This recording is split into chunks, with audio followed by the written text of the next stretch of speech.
to those of you who have never been here, you're going to hear some interesting history. And I hope that if you have not been inside the church and experienced that, there's no electricity in there. So as it gets a little darker, there's the old lamps and lanterns, and you can experience what it was like to live without electricity, like our ancestors did around here in 1904 when this church was built. And so follow me. Carefully watch where you're walking because this ground is uneven. The first character tonight, she's very tragic. Her death was somewhat mysterious, and she really made the front page of 1908.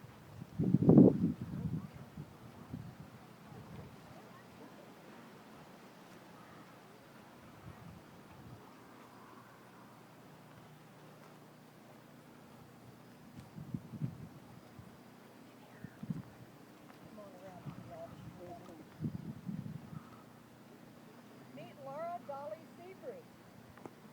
You stand behind it? You stand My right there. goodness. For a woman who's been forgotten for so long, I certainly have had my share of attention this evening. For those of you who haven't met me, I am Laura Foster. My nickname was Dolly. My daddy died when I was a little girl. Working feed didn't give them much time to talk and cuddle such as other mothers did. It wasn't her fault, but I sure missed the loving. I guess you could say that's what got me into trouble. See, there was this older gentleman in Coal Camp who had lost his wife. He was raising his youngins alone, and well, they were mostly grown, but he took the time to tease me and talk to me, and well, I just fell in love with him for being so sweet and all.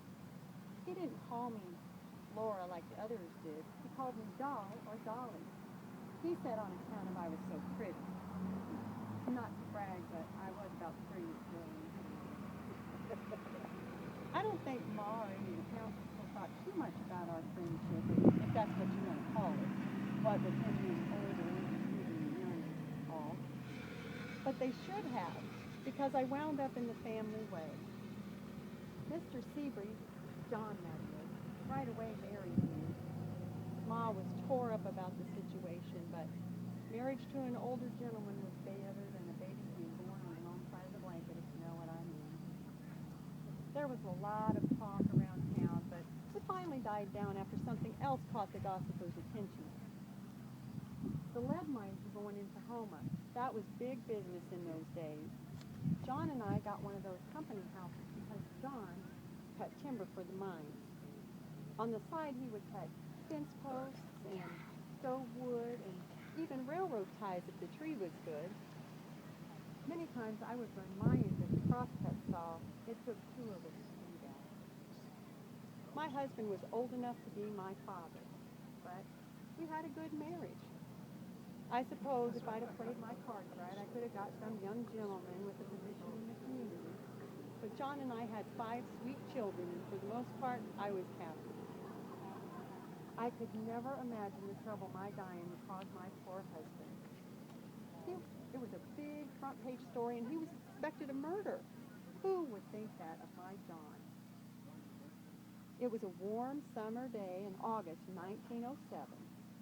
I made breakfast for John about 7 o'clock in the morning, and he took the team and went into Coal Camp on mine business and to deliver a load of stove wood. I visited with my neighbor, Mrs. Swearingen, at our back door around 9 o'clock after I'd swept and made the beds and did the dishes. The day before I had gone into the timber with John to help cut wood. So at 9:30 I took a kitchen chair and some knitting out underneath a shade tree while the children played. I was still tired and wanted to sit a spell before I went into the garden. All of a sudden I got to feeling funny. I fell face first in the dirt. My oldest was only 12, but she tried to take charge.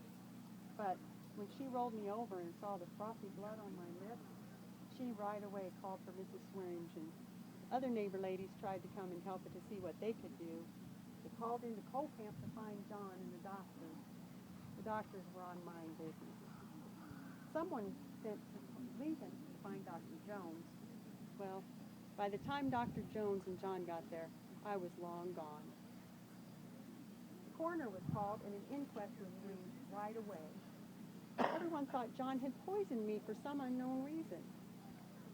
All the neighbor ladies testified they had never seen any unhappiness between John and I.